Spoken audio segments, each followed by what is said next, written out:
Essa é a Bia. Essa também é a Bia. Bia curte dançar. Bia adora cinema. Bia gosta de cantar.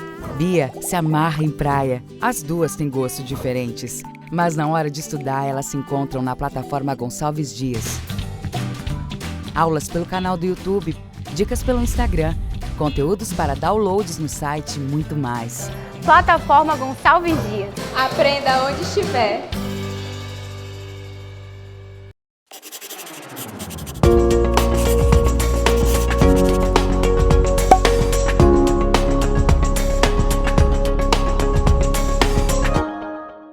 Olá pessoal, tudo bem? Sou o professor Renan Robson, com o curso de Técnico em Vendas. E hoje eu estou aqui com vocês para trabalhar a disciplina de Economia e Mercado. Nós vamos ver alguns pontos, como é que funciona a economia, os conceitos, as funções, e em relação ao mercado também e à globalização, que é o que importa muito hoje em dia, né, para a gente, certinho? Então aqui no primeiro momento a gente vai ver o que é economia nesse conceito, certinho? Economia é a ciência social que estuda produção, distribuição e consumo de bens e ou serviços, ok? Ela estuda as formas de comportamento humano, resultantes da relação entre as necessidades dos homens e os recursos disponíveis para satisfazê-lo. Bora ver esse primeiro ponto aqui, ó. Ela estuda a produção, ou seja, o que é produzir no nosso dia a dia, desde a agricultura, da pesca, da mão de obra, assim por diante, até a distribuição. Quando ela sai da agricultura, sai das grandes indústrias e são distribuídas para os pontos onde nós, como consumidores finais, vamos fazer uso desse bem ou desse serviço. Bora citar um exemplo dessa linha aqui.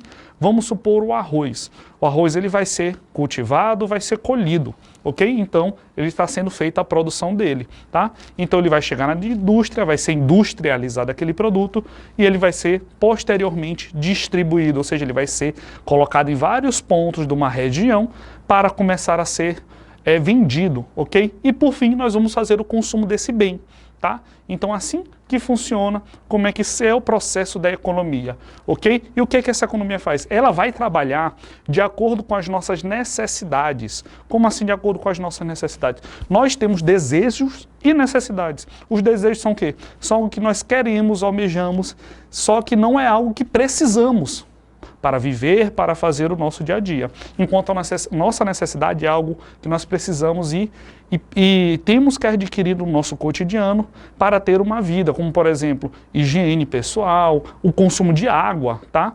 Então vamos soltar necessidade e desejo. Desejo seria o quê? Eu querer consumir um refrigerante. Aí é um desejo. Água é uma necessidade, nós precisamos de água para sobreviver. Então, nós produzimos e a economia trabalha de acordo com as nossas necessidades, tá bem? Como aqui, ó, entre as necessidades dos homens e dos recursos disponíveis para satisfazê-lo, ok? Então pronto, a gente vai dar continuidade. Aqui fala o quê? A ciência econômica está sempre analisando os principais problemas econômicos, o que produzir, quando produzir, em que quantidade produzir e para quem produzir. Esses pontos são muito importantes, ok? Cada vez mais, esta ciência é aplicada a campos que envolvem pessoas em decisões sociais, como os campos religioso, industrial, educação, política, saúde, instituição sociais, guerra e etc. Ou seja, aqui a gente vai analisar os principais problemas. A economia, ela rege o quê? Ela trabalha para resolver o quê? Ela vai trabalhar para resolver o que tem que produzir naquele momento, tá? Quando é que eu vou produzir aquilo, ou seja, a melhor época, o melhor momento, de acordo com a sazonalidade, o tempo, a região, o período, assim por diante, tá? Em que quantidade vou produzir, tanto para aquele produto não ficar escasso, quanto para aquele produto não ter sobra e acabar sendo perdido por avarias, estragar, perder a validade, assim por diante. E para quem eu vou produzir, qual é o meu nicho de mercado, que é o meu principal cliente para aquele produto. Ok? Então são essas problemáticas que a ciência econômica ela vai estar resolvendo para a gente, ok? Continuando, pessoal, ó, além dos resultados da atuação desta ciência em questões diretamente a ela ligadas, como dinheiro, ou produção, ou mercado financeiro, a economia influencia diretamente e indiretamente outras áreas da sociedade, seja ela política, que está ela intimamente ligada, ou seja, ela, qualidade de vida das pessoas. Então, a economia nós olhamos no jornal todo dia. A gente assiste o jornal, nós lemos o jornal, olhamos em sites e redes sociais, sempre está batendo aquela treca sobre a economia. Então, quando fala sobre a economia, ela rege toda a sociedade, ela rege todos os pontos do mercado financeiro, todos os pontos da nossa sociedade, comunidade e de forma global, ok? Tá? Então, de onde veio esse termo economia? Olha aqui, o termo economia veio do grego oikos, que significa casa, e nomos, que significa costume ou lei. Então, levando para a forma de administração, da forma que nós vamos gerir, quer dizer o quê? Regras de casa e administração de casa. Ou seja, nós trabalhamos a economia dentro de casa. Nós compramos aquela quantidade necessária para a gente sobreviver durante um determinado período, nós compramos o que é necessário, às vezes nós consumimos coisas que é do nosso desejo, mas nós trabalhamos a economia dentro de casa. Desde a parte de estocar um determinado produto para ele durar mais tempo, até comprar aquele produto para fazer consumo de imediato, para eu não perdê-lo. Então nós trabalhamos a economia, tá? Nós analisamos valores, vemos se aquela quantidade daquele produto, daquela marca é boa, se aquele valor é mais caro que outro item de outra marca. Então nós trabalhamos economia dentro da nossa casa, do nosso dia a dia.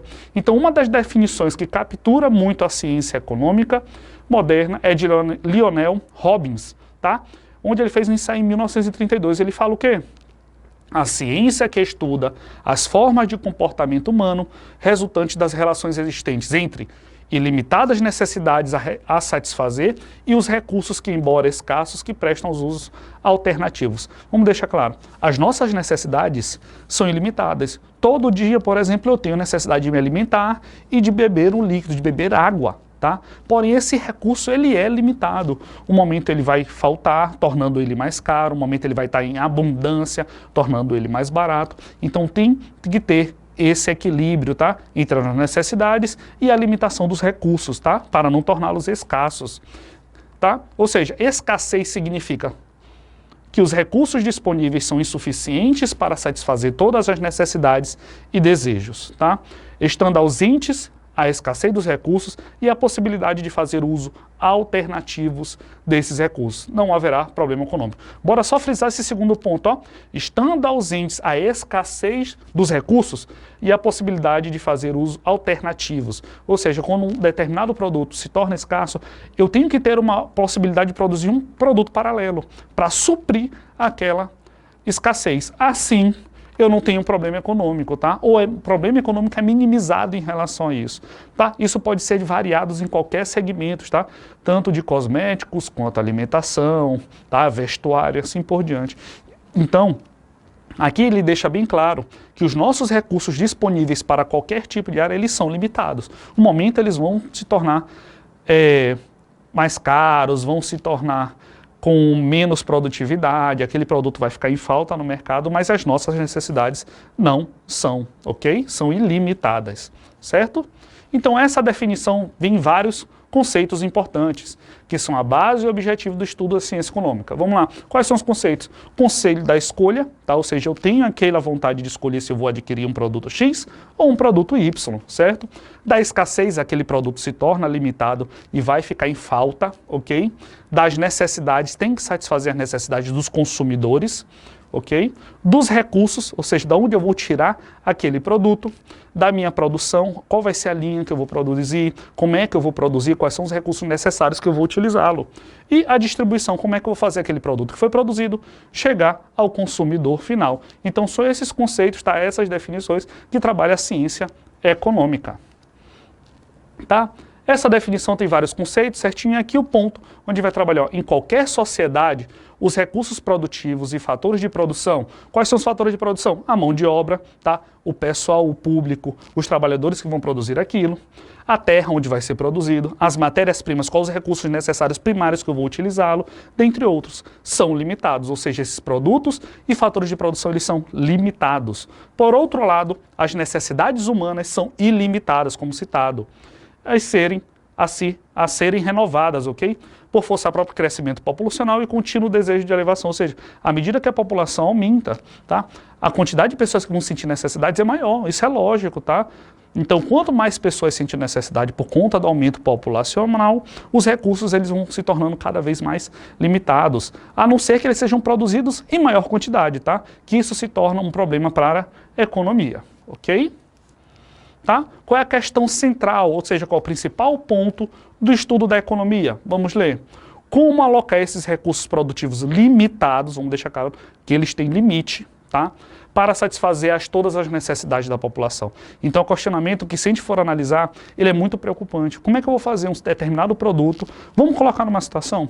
Vamos supor que eu fiz 30 refeições, produzir 30 refeições para ser distribuídas para uma determinada empresa. Só que eu chego nessa determinada empresa e tem 50 colaboradores, ou seja, produzir 30 refeições para 50. Então, é uma produção escassa, são produtos limitados por uma quantidade populacional maior, que tem necessidade de se alimentar, tá bem? Então, como é que eu vou resolver esse problema?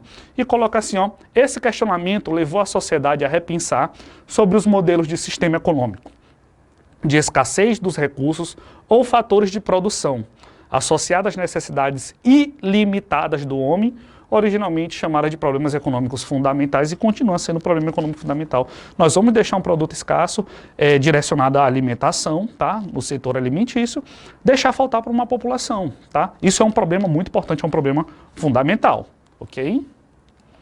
Então, o que e quanto produzir? Vamos embora responder aqueles questionamentos que vimos algumas apresentações, tá? Antes dessas, vamos lá. Dada a escassez de recursos de produção, a sociedade terá de escolher, pronto, ponto muito importante, tá? Dentro do leque de possibilidades de produção, quais produtos serão produzidos e as respectivas quantidades a serem fabricadas. Ou seja, aqui a gente vai começar a priorizar os produtos. Ou seja, tudo na vida nós temos uma escolha, se nós vamos seguir pelo caminho da esquerda ou pelo caminho da direita. Nessa parte de o que produzir, quanto produzir, também temos que fazer essa escolha. Se a gente vai escolher produzir esse produto que está na esquerda ou esse produto que está na direita, para assim satisfazer a necessidade da população, tá? Então, depois disso, a gente tem que ver.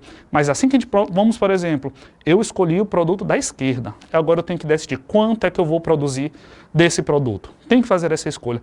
Como eu falei, ou para ele não produzir menos do que a necessidade, se tornar escasso, ou para não produzir muito a mais, tendo perdas desse produto, tá bem? Seja estragado, seja variado, assim por diante. Então eu tenho que analisar qual é a quantidade que eu tenho que produzir para assim satisfazer a necessidade da população, certo? Como eu vou produzir, tá? A sociedade terá de escolher ainda quais recursos de produção serão utilizados para a produção de bens e serviços, dado o nível tecnológico existente, tá? A concorrência entre os diferentes produtores acaba decidindo como serão produzidos os bens e serviços. Esse ponto a gente vamos falar dele já já. Os produtores escolherão, entre os métodos mais eficientes, aquele que tiver o menor custo de produção possível. Ou seja, a concorrência que nós conhecemos no nosso dia a dia, ela faz trabalhar entre as empresas, essa disputa entre as empresas, elas fazem analisar qual é o melhor meio de produção para eu criar, produzir, tá? Industrializar aquele determinado produto, tá bem? Isso faz o que as empresas decidirem o quê? Se esse método que eles vão utilizar realmente é o mais eficiente, tá? Ou seja, produzir em grande quantidade, tá? E com qualidade, para assim satisfazer a necessidade da população, tá bem? Então, como eles vão produzir? Certinho? Para quem produzir? O outro questionamento. A sociedade terá também de decidir quais seus membros participarão da distribuição dos resultados de sua produção. A distribuição de renda dependerá não só da oferta e da demanda, tá? Nos mercados de serviços produtivos, ou seja, da determinação dos salários, das rendas de terra, dos juros, dos benefícios de capital, mas também da repartição inicial da propriedade e da maneira como ela se transmite por herança. Ou seja, aqui nesse momento a gente vai decidir quem vai fazer essa produção e como ela vai ser produzida, como nós já vimos, tá? Quem vai produzir aquelas pessoas que têm o maior capital, aquelas pessoas que têm um rendimento de terra, aquelas pessoas que têm propriedade de tecnologia. Ou seja, a partir do momento que uma pessoa tem um grande leque de pontos que vão favorecer a produção, isso vai mostrar que ela pode produzir mais de maneira eficiente e assim satisfazer uma maior quantidade de pessoas, ok? E agora nós vamos ver o que são bens, tá? Bens e serviços de consumo. O que são bens? Quando falamos de bens, nos referimos a algo palpável, ou seja, algo que conseguimos tocar, ver, analisar, tá? Ou seja, objetos que podem ser tocados e agarrados, tá? Conseguem ser segurados, tá? São distos exemplos como comida, roupas, os brinquedos, os livros. Então esses são bens de consumo, tudo que eu consigo segurar, tá? Analisar para poder adquirir aquilo. Como por exemplo, vou comprar um brinquedo para meu filho, eu consigo pegar aquele brinquedo e ver se é da forma segura para o meu filho. Então é um bem aquilo. Vou adquirir uma refeição no restaurante, aquilo é um bem. Vou comprar roupas, vestuário numa loja de departamentos, isso é um bem, ok? Então é tudo aquilo que for palpável, a gente considera como bem, certinho? E agora a gente vai ver que tem essas duas diferenças, os bens duráveis e bens não duráveis. O nome ele é bem lógico, ele já descreve muito bem o que vem ser cada um, mas vamos ler. Os bens podem ser duráveis ou não duráveis. Os bens não duráveis, tá? Dizem respeito aos bens produzidos para consumo imediato. São aqueles alimentos produzidos, são legumes, frutas, ou seja, ele tem consumido em curto prazo de tempo para não ser perdido, tá? Um biscoito ou um refrigerante, por exemplo. São aqueles produtos que eu tenho que consumir depois de adquiri-lo em um curto prazo de tempo para não ser perdido, tá bem? Por exemplo, uma roupa é diferente de uma fruta. Essa fruta é um bem não durável, ou seja, ela não dura muito tempo. Já a roupa, ela se enquadra nos bens duráveis, que quer dizer o quê? Podem ser utilizados a longo prazo durante muito tempo, como por exemplo um livro, um automóvel, um eletrodoméstico, uma vestimenta, um calçado, assim por diante. São os bens que eu posso utilizá-los por várias vezes e eu ainda consigo fazer esse consumo dele durante muito tempo, ok? Então, bens duráveis duram bastante tempo, bens não duráveis têm que ser consumidos a curto prazo, ok? O que é consumo e produção, tá? Podemos também dividir os bens em bens de consumo e bens de produção, tá? Os bens de consumo são o quê? Referem-se a bens destinados ao consumidor final, ou seja, bens de consumo, ele está diretamente ligado ao consumo daquele cliente, daquele cidadão, daquela pessoa que vai estar adquirindo o produto, certinho? Satisfazendo as suas necessidades, como comidas, roupas, higiene pessoal, bebidas e assim por diante, tá? Os bens de produção, por sua vez, são aproveitados como recursos para produzir. Ou seja, então vamos lá, bens de consumo. Bem de consumo ele está ligado diretamente ao consumidor, ao cliente, aquela pessoa que vai estar adquirindo aquele produto. Bens de produção é um bem onde ele é um meio para ser produzido algo, como por exemplo uma tinta para produzir um quadro, a farinha para produzir um pão. Então eles são meios, são bens onde eles são utilizados para produzir um outro produto. Então bens de consumo para o consumidor final, bens de produção utilizado para produzir um outro produto, ok? Então podemos dividir os bens de produção em bens de equipamento, máquinas e ferramentas, ou seja, equipamentos, maquinários, veículos, tá? Que são utilizados para produzir um outro bem, tá? Matérias-primas incorporado ao produto final, ou seja, uma matéria base, um produto base para eu produzir um produto final. Aquele, por exemplo, uma madeira para produzir uma cadeira, uma mesa, uma matéria-prima, um produto base, ok? Ou materiais semi-subsidiários, vamos lá, usados na produção, mas não incorporados no produto final. Ou seja, ele é utilizado para produzir algo, só que ele não está dentro do meu produto final, por exemplo, uma água, uma energia elétrica para produzir aquele produto, tá bem? Então esses são considerados materiais subsidiários, ok? Então vamos lá ao que vê o que são serviços agora. Os serviços representam ações, então vamos lá, bens de consumo são aqueles que eu consigo palpar. Serviços são ações, ok? Como dar uma aula, por exemplo, o que eu estou fazendo aqui com vocês é um serviço. Vocês não conseguem palpar o conteúdo que eu estou passando para vocês. Porém, eu tenho a ação de passar um conteúdo relacionado a bens de consumo, serviço e assim por diante para vocês, ok? Cortar o cabelo, tá? Dar uma consulta médica ou arranjar um computador, arrumar um computador. Então, serviços são aquelas situações onde tem uma ação de uma determinada pessoa, de uma determinada empresa, para o consumidor final. Não é aquilo que é palpável, ok? Mas eu consigo observar que está agindo uma ação de uma determinada pessoa, de uma determinada empresa, para o consumidor, certinho? A produção de bens e prestação de serviços servem para satisfazer as necessidades de indivíduos e da comunidade. Vamos lá dar exemplo. Satisfazer o cidadão por conta dos bens, consumo de alimentos. Satisfazer o cidadão pelo serviço, como eu estou fazendo hoje, passar um pouco de informação e de educação e relacionado ao conteúdo para vocês, ok? Então essa diferenciação entre consumo de bens e consumo de serviços, certo? Dando continuidade, ó, contudo, tem que ter atenção para certos serviços podem concluir os bens, ou seja, um serviço, ele é iniciado por ele e concluído com o bem, tá? É o caso do serviço prestado pelos restaurantes, ou seja, o garçom ele presta o serviço, é a ação dele de servir o cliente. Porém, a ação dele gera um bem, que é o quê? É a alimentação para aquele cliente no restaurante, tá bem? Quando vamos a um restaurante, recebemos uma refeição, tá? Um bem palpável, nós conseguimos visualizar a refeição e tocá-la, tá? Um bem palpável. Contudo, estamos perante um serviço. Por quê? Porque um restaurante providencia mais do que a comida. O restaurante, ele te vende mais do que a comida, ele te vende o atendimento, te vende a cordialidade daquele local, certinho? Tem-se acesso à refeição, mas também é um serviço de confecção de uma mesa pelo atendimento do funcionário no local. Ou seja, um restaurante ele abrange tanto da prestação de serviço como o bem de consumo, tá? O bem de consumo, a refeição, a prestação de serviço, atendimento, a cordialidade e o local que está lhe recebendo. Certo? E como eu faço para obter bens e serviços? Ao contrário dos bens livres, que existem abundantemente na natureza, como o ar, o vento, o sol, ok? Os bens e serviços econômicos não aparecem de forma mágica, têm que ser produzidos. Ou seja, aquele prato do restaurante ele tem que ser produzido. Ele não vai ser alcançado de maneira rápida, de maneira aleatória, ok? E como tal, tem por base recursos produtivos finitos. Vamos deixar claro, ele tem um fim aqueles produtos. Eles são finitos, tá? Que podem ser naturais, humanos ou de capital. Por isso, quando pensamos em bens e serviços econômicos, associamos a um valor monetário que tenha em conta todos os recursos usados. Vamos dar um exemplo? Comprei a farinha para produzir um pão, tá? Estou produzindo esse pão. Para eu produzir esse produto que eu vou comercializá-lo, eu vou ter uma mão de obra, tá? Eu vou ter pessoas que vão produzi-lo, eu vou ter matéria-prima, ou seja, eu vou ter recursos para produzi-los, tá? E eu vou ter gasto para produzi-lo. Então vamos lá, em relação a isso, eu vou associar ele a um valor monetário que tem conta de todos os recursos usados, os meus recursos, pessoal, recursos monetários, recursos de matéria-prima, isso tudo vai gerar um custo para produzi-lo. E assim vai gerar um custo para ser vendido, ok?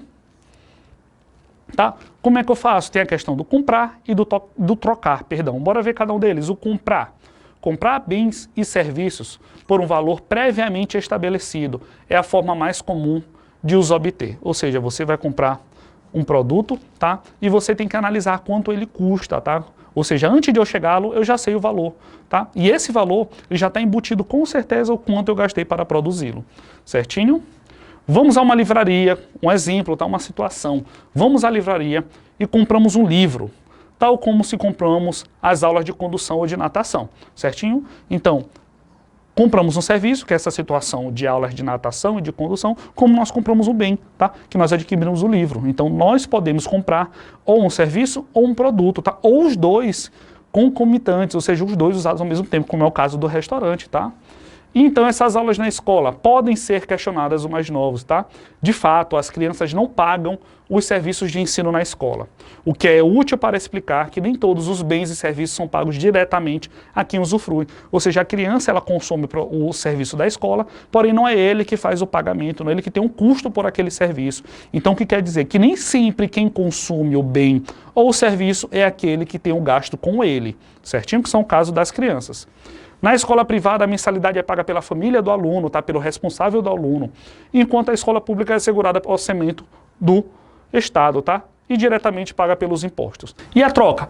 A troca o quê? Existem, no entanto, outras formas de aceder aos bens, ou seja, de conseguir esses bens e serviços sem pagamento monetário. Ou seja, sem eu ter gasto e custo com aquele bem e serviço.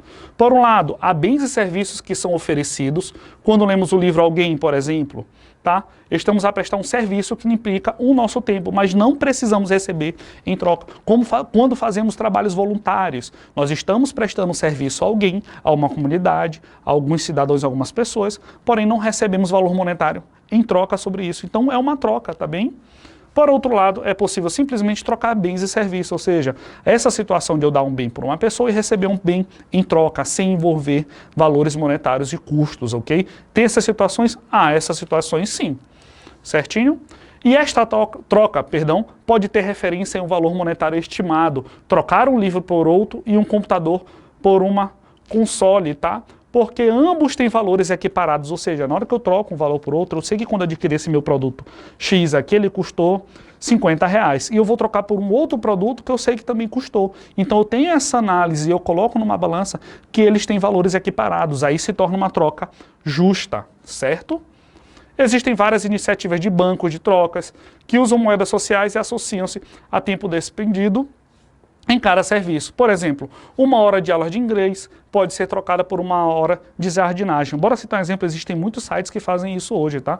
Onde eu dou um serviço para alguém e recebo um bem em troca. Ou eu faço um serviço para outra pessoa e ela me oferece um serviço dela. Como, por exemplo, eu quero aprender sobre educação financeira, só que eu sei dar aula sobre economia. Então eu ofereço aula de economia para uma pessoa e ela me oferece aula de educação financeira para eu ministrar mais bem os meus recursos, tá? Então são situações de troca.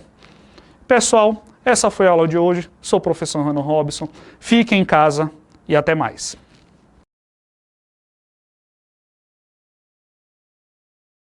Essa é a Bia. Essa também é a Bia. Bia curte dançar. Bia adora cinema. Bia gosta de cantar. Bia se amarra em praia. As duas têm gostos diferentes. Mas na hora de estudar, elas se encontram na plataforma Gonçalves Dias. Aulas pelo canal do YouTube, dicas pelo Instagram, conteúdos para downloads no site e muito mais. Plataforma Gonçalves Dias. Aprenda onde estiver.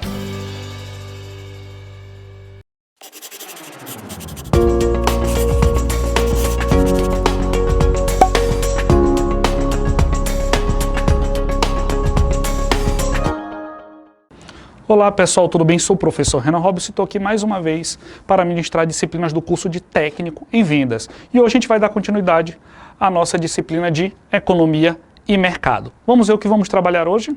Tá? Hoje nós vamos ver sobre circuito econômico e agentes econômicos, certo? O que é esse circuito econômico? Vamos lá, atividade econômica correspondente a um conjunto de operações realizadas pelos agentes econômicos, tá? Que tem como objetivo criar bens e serviços suscetíveis, de satisfazer as necessidades. Então, agentes econômicos são grupos, são situações, são pessoas, são comunidades que são responsáveis por fazer fluxos de movimentos econômicos, gerando assim esse circuito. Ou seja, uma pessoa compra um produto de uma empresa, onde a empresa ela adquire um financiamento do banco, o banco presta serviço para o Estado, então ele gera todo esse circuito através de agentes econômicos, certinho? Os fluxos são o quê? Os fluxos representam as interações entre os diversos agentes, certinho? A definição de circuito econômico, vamos lá defini-la.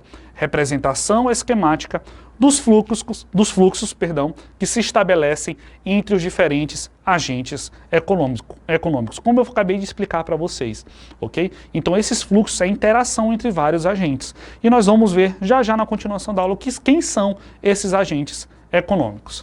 Certinho? Ó? Os agentes econômicos são todas as entidades individuais ou coletivas que desempenham uma função na atividade econômica.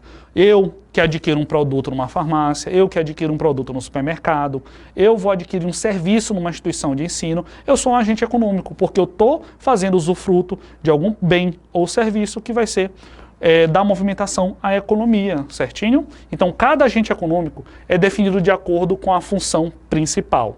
Sendo assim, classificamos os agentes econômicos de acordo com a função, tá? E quais são esses tipos? Quais são os agentes econômicos que nós vamos trabalhar? As famílias, as empresas, o Estado e o resto do mundo. Nós vamos ver qual é a função principal de cada um deles, ok?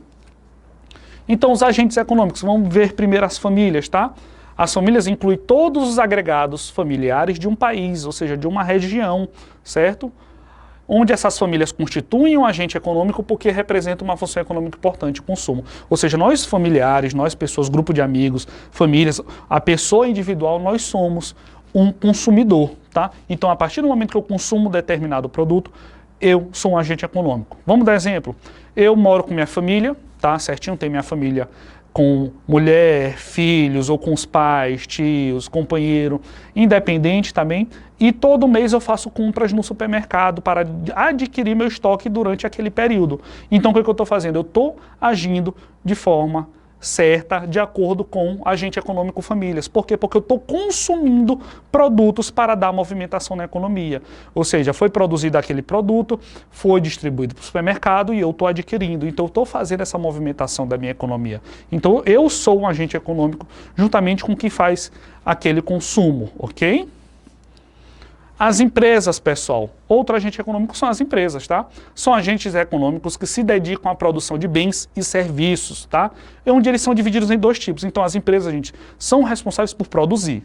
Elas que produzem esse bem e serviço que a família adquire, ok? Então, quais são esses tipos de empresas, tá? Nós temos as empresas não financeiras e as empresas financeiras. Quais são as empresas não financeiras, tá? São aquelas que produzem os bens e serviços não financeiros, por exemplo, um ginásio, um restaurante e assim por diante. Ou seja, ele não tem movimentação direta monetária, tá? Ela não trabalha com dinheiro diretamente, ela trabalha com bem ou serviço que vai ser oferecido, como por exemplo o ginásio. O ginásio ele vai oferecer atividades de educação física. Certinho? Então, atividades que são relacionadas a esporte. Então, o serviço que vai ser oferecido. O restaurante, ele vai oferecer o serviço e o bem, tá bem? Então, são situações que são caracterizadas como empresas não financeiras. E empresas financeiras são o quê? São aquelas que comercializam produtos financeiros, como, por exemplo, bancos e seguradoras, tá? Então essas que trabalham diretamente com o dinheiro, com o valor monetário, tá? Com a movimentação da economia baseada no nosso caso, o real, e tá? Então são empresas consideradas financeiras. O próximo agente econômico, pessoal, o Estado. O que vem ser o Estado? Vamos lá. Neste agente incluímos a administração pública, certinho? Onde tem como principal função promover a satisfação das necessidades coletivas. Então o Estado, ele tem uma importância muito grande na movimentação econômica do nosso país, tá? Ou seja, ele tem que fornecer rendimentos básicos e prestar serviços básicos para satisfazer as nossas necessidades, a população e cidadãos como um todo, tá? Como aqui foi colocado o caso da educação e da saúde. Além desse, nós também temos a segurança, nós temos o lazer e nós temos os rendimentos para poder ser mantido a nossa população, ok? Então o Estado ele tem um agente econômico muito importante, certinho? Próximo agente econômico, resto do mundo, tá? Esse resto do mundo não é somente jogado, ou seja, fora do Brasil uma situação, todo mundo é agente econômico. Nós vamos ver como é que funciona, certinho? Englobam-se todas as operações efetuadas entre o país e o resto do mundo, tá? Registram-se as transações realizadas entre os agentes nacionais e os agentes financeiros, tá? Atualmente quase não se pode falar em economias fechadas, tá? Pelo que é praticamente impossível viver sem estabelecer relações de troca a outras nações. Então, o que é economia fechada? Economia fechada é quando uma nação ela não tem trocas monetárias, não tem trocas de serviços, não age com integração com outras nações. Então, ela trabalha internamente, ok? Ela trabalha somente com importações. Então, ela só fornece para ela mesma, tá? Então, isso é uma economia fechada, tá? A maioria das nações estabelece relações econômicas com outros países, estabelecendo assim um modelo de economia aberta. Ou seja, o Brasil ela fornece frango para o resto do mundo, então é uma economia aberta. Mas em contrapartida ele recebe tecnologia do resto do mundo, economia aberta. Então ele trabalha com essa ajuda, com essa troca, com essa compra e venda de serviços com o resto do mundo, tá bem? Então, agente econômico resto do mundo, muito importante para a nossa sobrevivência e muito importante para recebimento de mantimento de bens e serviços de todo o restante do planeta. Isso também é globalização, ok? E quais são as principais funções desses agentes econômicos? Nós aqui acabamos de conceituar o que são esses agentes, certinho? E agora nós vamos ver qual é a função de cada um para a nossa economia, certinho? As famílias têm como função o quê? Tem como função principal o consumo de bens e serviços. Então, a família ele é o consumidor final. Ele que vai adquirir aquele bem e serviço que vai ser colocado à disposição dele, independente do meio onde ele vai receber. Ou se seja adquirido pela internet, por ponto físico, tá? Por telemarketing. Ou seja, ele vai consumir o produto independente do meio ao qual ele adquira, certinho? Empresas não financeiras. Qual é a importância e a função da empresa não financeira? Produzir bens e serviços não financeiros. Como nós citamos, o ginásio, os restaurantes, as escolas, assim por diante, eles oferecem serviços, ok? Empresas não financeiras.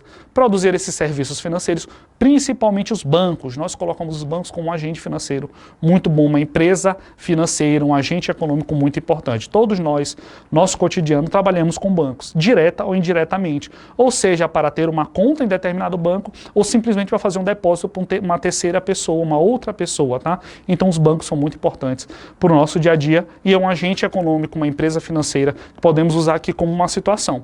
Próximo agente econômico, qual é a função do Estado? O agente econômico do Estado, ele gere as aplicações das leis e atributa, o circuito econômico. Ou seja, ele vai decidir como vai ser esse fluxo também, além de aplicar as legislações, ou seja, ele vai dizer qual é a forma correta de fazer esse circuito econômico, certinho? E por último, o exterior ou o resto do mundo, ele tem que como funciona o quê?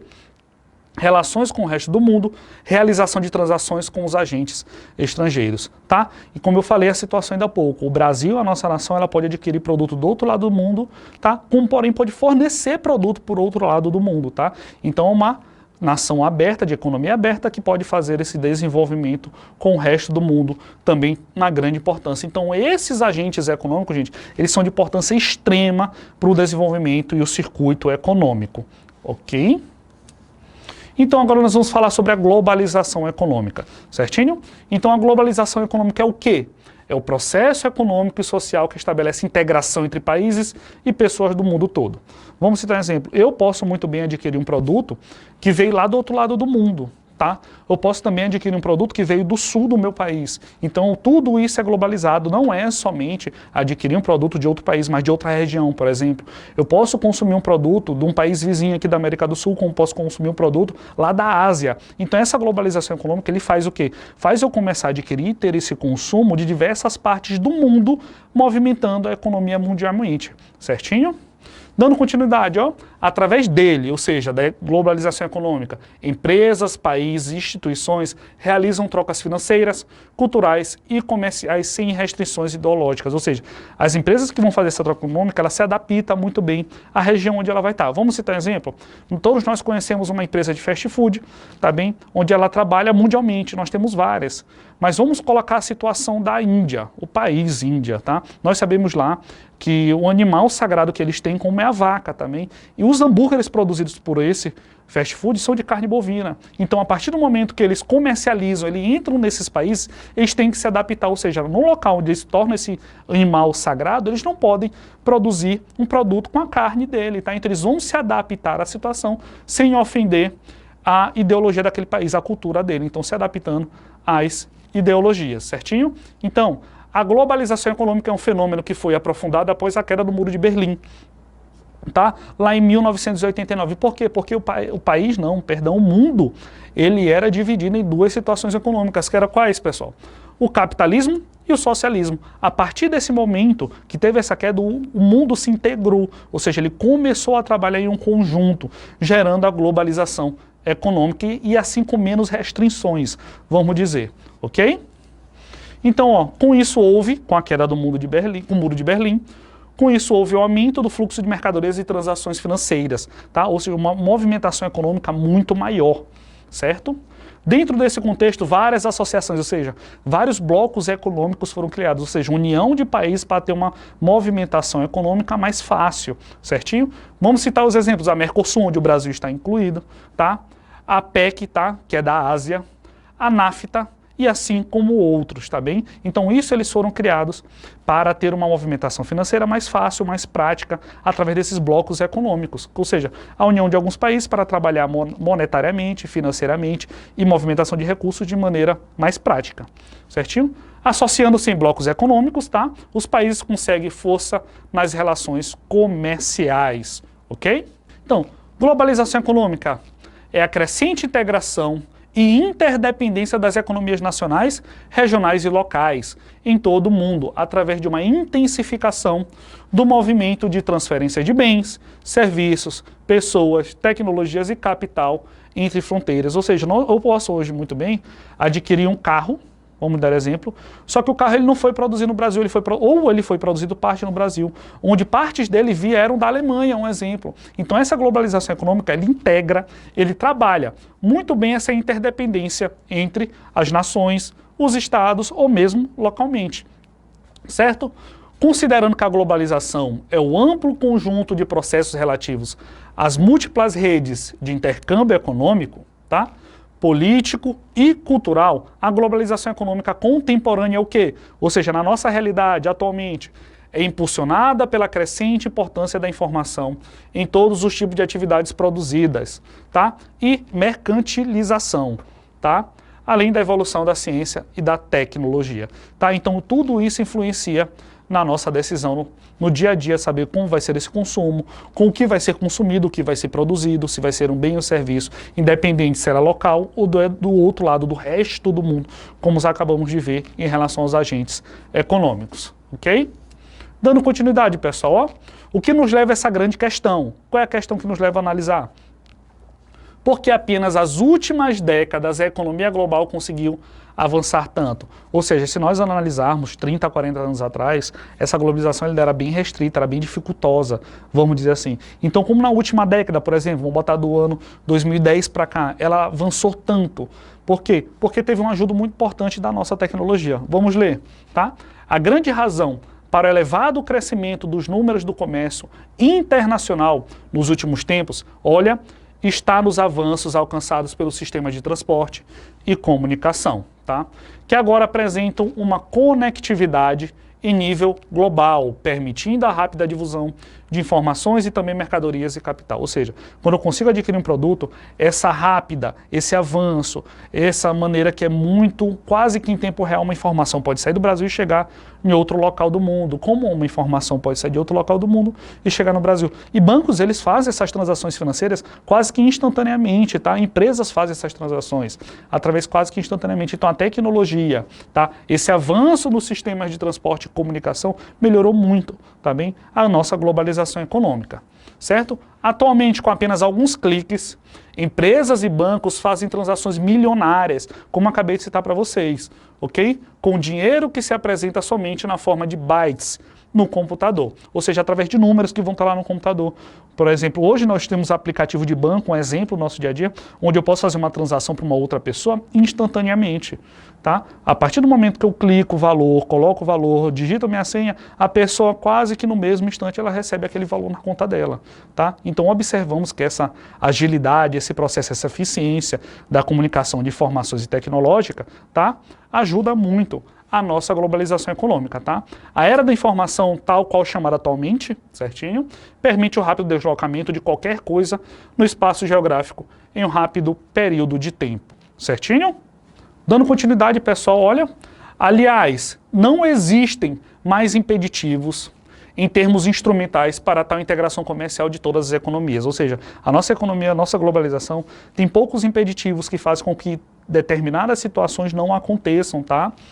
Afinal, já existe tecnologia suficiente para permitir a rápida comercialização entre quaisquer países, embora muitos deles não dispõem de recursos e infraestruturas necessárias para escoamento de produtos, além de importação de grandes quantidades. Ou seja, mesmo que o país ele não tenha essa tecnologia muito avançada, ele consegue sim se tornar informações, receber recursos, receber informações de maneira globalizada, ok?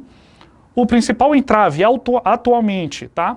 Para o prosseguimento da expansão da economia global, qual é o principal entrave? Qual é o que ainda atrapalha? Qual é o ponto que ainda atrapalha isso? É o grande protecionismo comercial existente em alguns países, ou seja, aqueles países que eles preferem proteger a economia interna em vez de trabalhar com o restante do mundo, certinho? Tá? Principalmente pelos países desenvolvidos, ou seja, que muitas vezes priorizam seus mercados internos, como eu acabei de citar para vocês, em detrimento das importações por intermédio das chamadas barreiras alfandegárias. Então, muitos países, mundialmente, eles têm essas barreiras alfandegárias. O que são essas barreiras? São o quê, ó? São leis, regulamentos ou políticas que determinado país toma para impor restrições, ou seja, a partir do momento que um determinado do estrangeiro, um determinado produto do estrangeiro chega no meu país, ele passa pela alfândega, tá? Pela essa barreira alfandegária. E aí vão ser adicionados impostos, vão ser adicionados tributos sobre aquele produto que está chegando por fora do país, ok? Então isso ele gera um entrave muito grande para ter uma maior movimentação financeira entre as nações, certo? Então, de toda forma, ó, a economia global encontra-se mais do que consolidada. Então, mesmo com esse entrave, a nossa economia, a globalização econômica, ela ainda se encontra muito bem estabelecida, tá bem? Que exerce papel preponderante nesse cenário Não só os governos ou estados nacionais, tá? Mas sim as empresas privadas, ou seja, a empresa privada, principalmente as multinacionais, elas estão localizadas em todo o planeta já, tá? Nós vemos empresas telefônicas, nós vemos empresas de fast food, como citaram ainda há pouco, que elas estão localizadas em todo o mundo. Então, mesmo com esses entraves, a globalização econômica, ela está bem consolidada, certinho? Ou seja, sobretudo as multinacionais, como citado, tá? Também chamadas de transnacionais ou empresas globais, tá? Elas muitas vezes dispersam seus processos produtivos em várias partes do mundo, tá? Empresas de veículos, empresas de construção, empresas de tecnologia, tá? Empresas do ramo de segmento de alimentação, tá? Onde ela dispersa sua parte de produção em todo o mundo. Okay? Então, cada ponto do mundo tem uma parte, essa empresa está lá, alocada para produzir uma parte dos seus bens de consumo ou serviço. Ok? Onde ela está em busca de quê? Por que elas se dispersam no mundo? Por que ela coloca vários pontos no mundo, pessoal? Pelo fácil acesso a matérias-primas, certinho? Os incentivos fiscais, tá? A mão de obra barata. Além disso, muitas dessas empresas dominam o mercado consumidor em várias partes do mundo, consolidando fusões entre si e unindo em grupos de empresas de administração comum. Ou seja, muitas empresas se unem hoje para dar uma maior eficiência, alcançar um maior público, uma maior população. Tá? Então isso existe através dessas multinacionais. Tá? Então, pessoal, essa foi a nossa aula de hoje. Sou o professor Renan. Fique em casa, muito obrigado e até mais.